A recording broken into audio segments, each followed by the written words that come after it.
Saddam Hussein was born on April 28, 1937, in a small village called Al-Ajah near Tikrit, Iraq. Orphaned at a young age, he grew up under the care of his uncle, Karala Talfa, who played a significant role in shaping his political beliefs. His early life was marked by hardship and a turbulent family environment, which heavily influenced his later demeanor and leadership style. In 1957, Saddam joined the D-ADM party, an Arab nationalist political group advocating for the establishment of a single Arab nation. His ambition and political activity quickly gained him prominence within the party. A failed assassination attempt on Prime Minister Abd al-Karim Qasim in 1959 forced Saddam into exile in Egypt, where he continued his education and political work. The D-ADM party eventually succeeded in toppling Qasim in 1963, allowing Saddam to return to Iraq.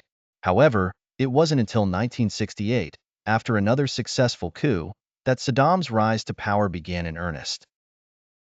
As vice president under President Ahmed Hassan al-Bakr, Saddam wielded considerable influence and orchestrated purges to consolidate power. By 1979, he had assumed the presidency, marking the beginning of his dictatorial regime. Hussein's rule was characterized by a brutal suppression of political dissent, aggressive modernization efforts, and an ambition to position Iraq as a dominant power in the Middle East. The Iran-Iraq War, 1980–1988, was a pivotal event wherein Saddam aimed to extend Iraq's influence, but at a tremendous cost of human lives and economic resources. Following the war, Iraq faced an economic downturn, leading Saddam to invade Kuwait in 1990, triggering the Gulf War. This invasion brought international condemnation and a swift military response from a U.S.-led coalition, forcing Iraqi withdrawal.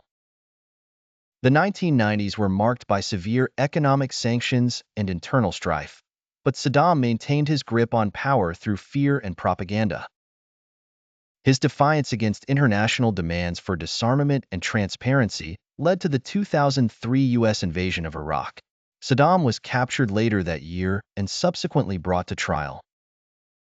In 2006, he was convicted of crimes against humanity for the 1982 Dujail massacre and executed.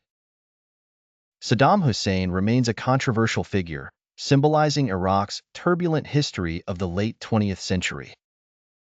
His legacy, marked by oppressive governance, war, and conflict, continues to shape perceptions of Iraq in the global arena.